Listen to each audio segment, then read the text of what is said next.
Eu vou fazer algumas considerações sobre o livro de Isaías.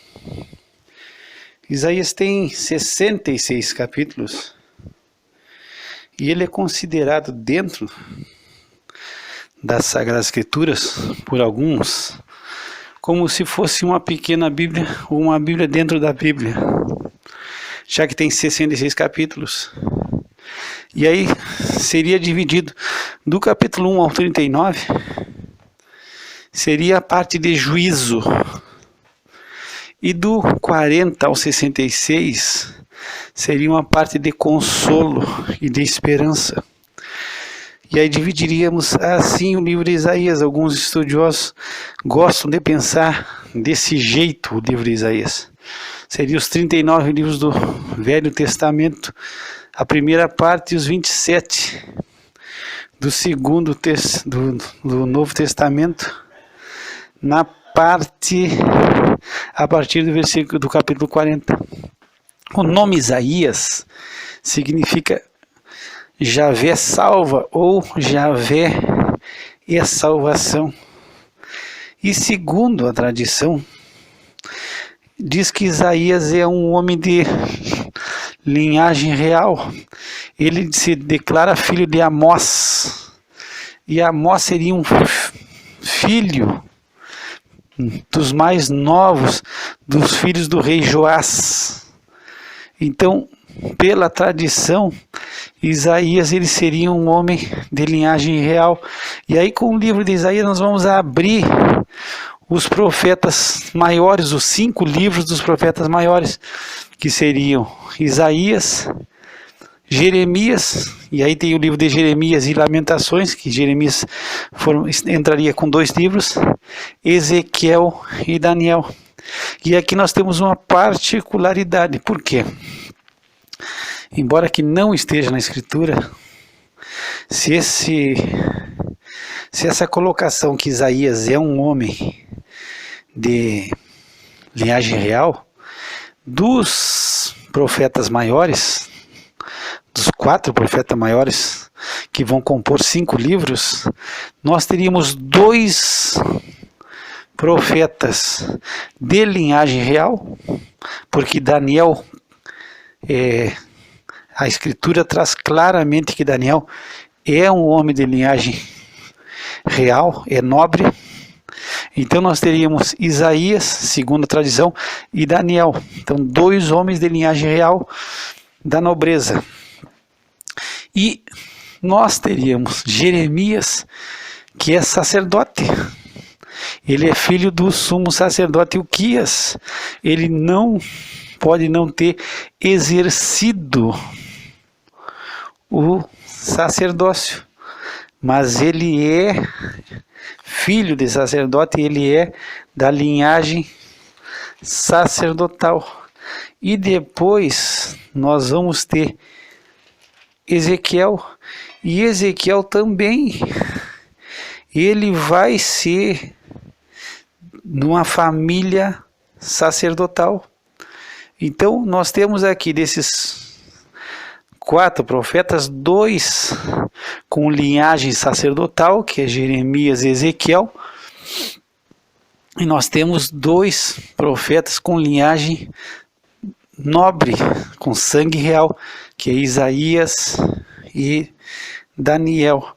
Tem outras particularidades que depois nós vamos conversar, porque Daniel possivelmente tenha conhecido Jeremias, e Ezequiel também tenha conhecido Jeremias. Já pegaram Jeremias no final do seu... já sabendo já o seu ministério, já não era um homem novo, mas eles conheceram.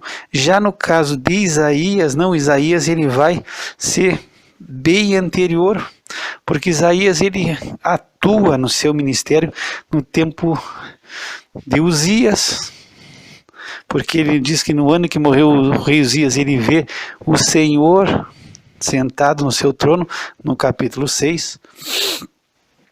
Mas ele diz que o seu ministério ele vai ser colocado entre o rei Jotão,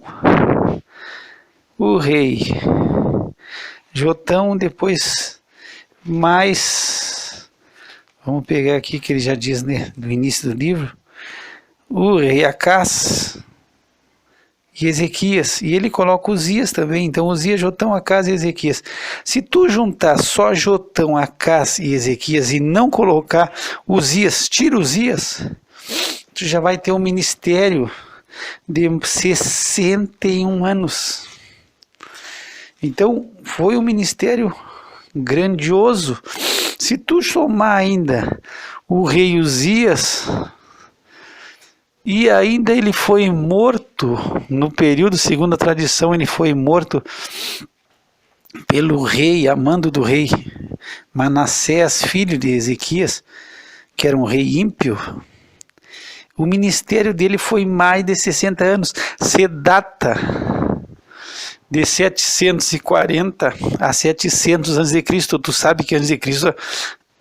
a data vem diminuindo. Então se data ele de 740 a 700, daria 60 anos de ministério. Mas se tu for ver, pela contagem, ele tem mais de 60 anos de ministério. Ele vai ter aproximadamente uns 80 anos, eu acredito, no mínimo, de ministério.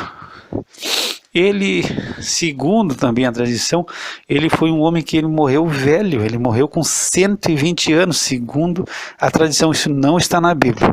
O que está na Bíblia é o que os reis, o ministério dele durante o período desses reis, Uzias, Jotão, Acás e Ezequias, que vai dar mais de 60 anos. Só juntando, como eu te falei, Jotão e Acás e Ezequias já dá 61 anos.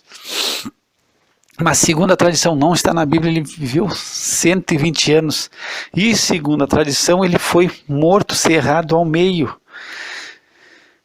Conta-se que ele foi colocado dentro de um tronco e cerrado ao meio, a mando do ímpio rei Manassés, filho de Ezequias. Também conta a história, isso aí eu já escutei, mas também não é história, que ele seria avô de Manassés, que Ezequias teria casado com uma filha de Isaías. Isso é história, isso não é Bíblia, isso eu estou te dizendo, é história. E que ele seria neto desse cidadão Manassés, o rei Manassés, que manda matar ele. Seria avô, perdão. Manassés seria neto dele, o contrário. E ele seria avô de Manassés. Então essa é a história de Isaías.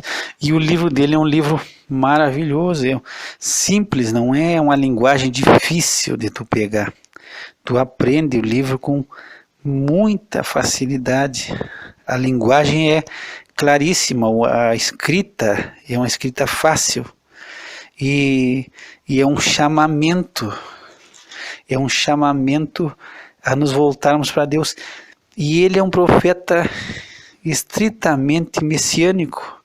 Ele traz coisas do ministério do nosso amado Senhor Jesus Cristo, coisas que parece que ele, se tu ler, parece que ele está vendo. Ele fala sobre o nascimento virginal, ele fala sobre que um menino se nos deu, no capítulo 9.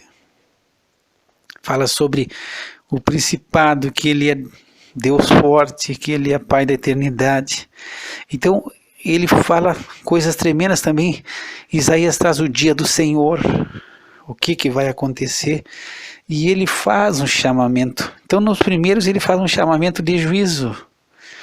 Ele chama a obediência. Então, é interessante no capítulo 1, quando ele diz que se os nossos pecados forem vermelhos, sejam como a escarlate, vão se tornar brancos como a neve, e ainda que sejam vermelhos como o carmesim, vão se tornar brancos como a lã. E aí Deus usa ele para chamar o povo à obediência. Ele diz: se quiserdes obedecerdes, comereis o bem dessa terra, mas se recusardes e fordes rebeldes, sereis devorados à espada. Então aqui é um chamamento de Deus tremendo. Se tu obedece ao nosso amado Senhor Jesus Cristo, tu vai comer o melhor da terra. Agora, se tu recusar o chamamento de Deus e o chamamento do nosso amado Senhor Jesus Cristo, tu vais virar comida, tu vai ser devorado. Em vez de tu comer o bem nessa terra, tu vai ser devorado, tu vai ser comido. Então é um trocadilho maravilhoso aqui que se tu te perceber. Tu pode comer o melhor da terra ou tu pode ser devorado. Então tu que vai escolher se tu quer ser o prato. Tu quer ser o prato do dia, ou tu vai obedecer e se colocar em obediência, e tu vai sentar na mesa e tu vai desfrutar do melhor e do bem dessa terra. Então são coisas tremendas. Isaías ele traz passagens maravilhosas sobre o Messias, e ele vai ser íntimo do rei Ezequias. E o rei Ezequias foi um dos melhores reis de Israel, de Judá. Então aí foi bom falar isso, até me confundi do rei de Israel, não, do reino de Judá. Nesse período do ministério de Isaías, o reino já estava dividido. Já tinha dois reinos, o reino do norte, o reino de Israel, e o reino de Judá. E o ministério de Isaías ele vai ser atuante no reino de Judá, embora que ele traga profecias para todo Israel, e é um chamamento a todo Israel, e ele vai profetizar sobre muitas nações, e ele vai profetizar sobre Babilônia, e Babilônia aqui ainda não é, nesse período aqui, Babilônia ainda não é um grande império. A Assíria construiu a Babilônia, foi a Assíria que construiu e dominou. E a Babilônia ela vai tentando se livrar do domínio assírio, porque a Assíria dominava. E aí o pai de Nabucodonosor, que é Nabopolassar, o nome dele, se não me falha a memória, ele vai conseguir se livrar do domínio assírio. Tanto que quando Senaqueribe, o rei da Síria, ele tenta invadir Jerusalém e Deus livra, e Ezequias está do lado de Isaías, os dois juntos, unidos em oração. Os babilônicos sabem dessas coisas, e eles vêm e mandam uma embaixada para ver como é que Ezequias estava, porque Ezequias esteve doente, então Ezequias tinha sido curado. E Ezequias se agrada da Babilônia, por quê? Porque a Babilônia também estava se revoltando contra o domínio assírio. Então era um forte aliado. Só que a Babilônia, ela vai ser libertada da Assíria, do domínio assírio, e ela vai fazer uma colisão, ela vai entrar com os medos, com aliança, e ela vai destruir a Síria depois dela se libertar. Então, e nesse ponto ela se liberta, eles destroem a Síria, mas depois se torna um império mundial, e eles vêm e tomam Jerusalém, os babilônicos, aí já com Nabucodonosor, a princípio filho desse Nabopolassar. Então, isso vai acontecer. Isaías já vai profetizar a queda da Babilônia, e a Babilônia nem era um reino mundial ainda. Então, é um livro que as profecias são muito claras. Ele fala sobre a grandeza e a glória do Messias, ele traz muita coisa do Messias. E ele vai fazer uma profecia também, Isaías vai dar uma profecia que vai ser, quando nós chegar em Daniel, tu vai entender, quando a embaixada babilônica vem e Ezequias recebe e mostra todo o seu reino para os babilônicos. Aí Isaías chega para Ezequias: que tu mostrou para quem é esse povo? Não, isso aí é povo de Ezequias. Não, isso é um povo distante, da Babilônia. E aí ele diz assim: o que tu fez para eles, mostrou para eles? Não, mostrei tudo que eu tenho aqui, toda a minha riqueza, toda a minha glória. E aí Isaías dá uma profecia e diz: olha, vai chegar o tempo que tudo vai ser levado para a Babilônia, e dos filhos que se gerarem de ti vão fazer eunucos no passo da Babilônia. E aí, essa profecia vai se cumprir quando Daniel é levado em cativeiro, porque Daniel, ele é um homem de linhagem real e ele vai trabalhar no paço lá da Babilônia para o rei Nabucodonosor. E aí uma coisa que as pessoas pouco comentam quando falam de Daniel. Daniel é um grande homem de Deus, Deus foi maravilhoso o ministério de Daniel, só que Daniel era eunuco.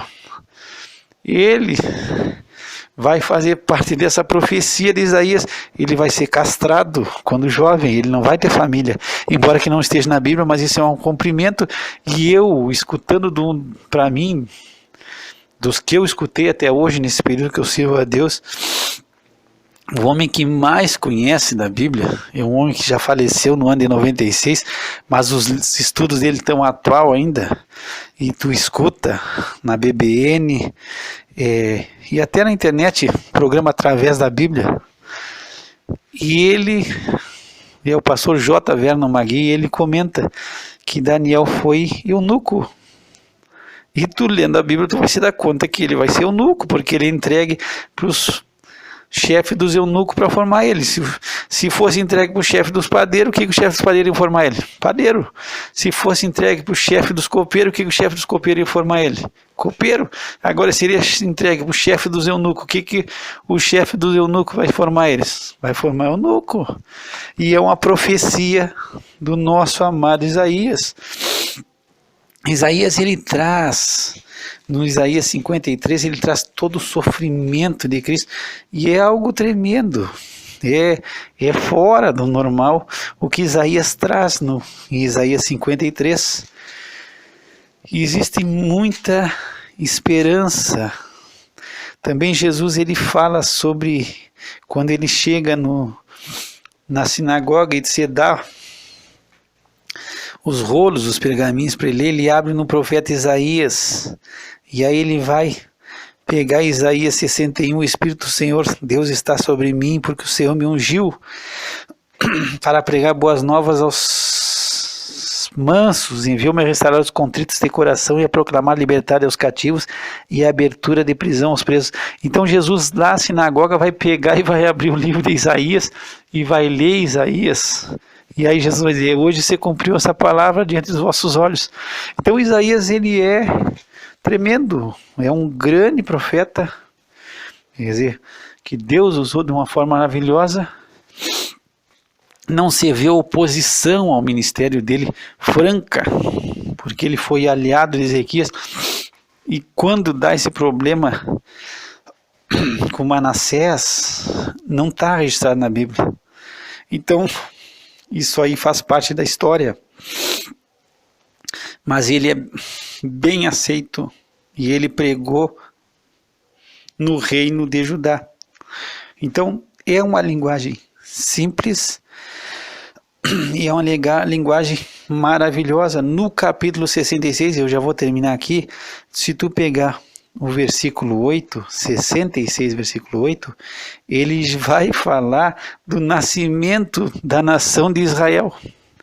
Aí tu coloca o cálculo, Israel voltou a ser nação, eu acho que, não sei, assim, não tenho agora a certeza, mas foi, me parece que em 13 de maio de 66, alguma coisa assim. Mas foi aí depois dos anos 50, depois da Segunda Guerra Mundial, Israel voltou a ser nação e ocupou de novo território na Palestina.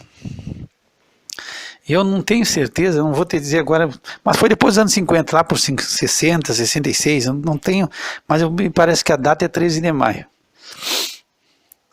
Então em 1960, vamos botar, Isaías viveu 700 anos antes de Cristo. Tu junta essas duas idades aí, 700 mais 1900, vamos chegar a 2600 anos.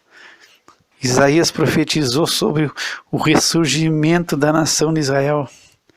Então, mais de 2000 anos atrás, ele profetiza que a nação ia surgir num dia. Isso é uma coisa impossível de acontecer. Quem lê isso aqui diz, não, isso aqui é uma barbárie. mas nasceria uma nação de uma só vez, poderia nascer uma terra num só dia, e aí Deus cumpriu essa palavra quase 2.700 anos depois da morte de Isaías. Então tu vê que Isaías é um profeta, que as profecias dele no século passado ainda estavam se cumprindo e vão se cumprir até o milênio. Ele fala sobre que os animais vão se tornar herbívoros, que o leão vai pastar junto com o boi, e isso é no milênio, que vai se tirar essa parte de animais carnívoros e devoradores, e vai ver como se fosse o jardim do Éden. Os animais não vão se matar uns aos outros. Então, leia Isaías, não é uma linguagem difícil, vai trazer consolo ao teu coração, vai trazer fortaleza, e vai te abençoar, vai abençoar muito a tua vida. Pai, nós te damos graça por essa mensagem de Isaías, que é uma mensagem de salvação, uma mensagem, embora que tenha juízo, sempre é um chamamento e um despertamento para que nós nos voltemos a Ti. Senhor, nós vemos no livro de Apocalipse que, embora que o Senhor chame o homem ao arrependimento e espere que o homem volte para Ti, o homem se volta para a morte, se volta para os montes, se volta para tudo, para as estrelas, se volta para os astros, se volta para os mortos, se volta para tudo o que quer, mas nunca se volta para Ti. Nos dá um coração que se retorne, que volte para Ti, nos dá um coração que veja o que está acontecendo e que reconheça que a Tua mão está agindo e que nosso coração se volte para Ti através do nome de Jesus, e que através do nosso amado Senhor Jesus Cristo nós possamos retornar a Ti na cobertura do sangue do Senhor.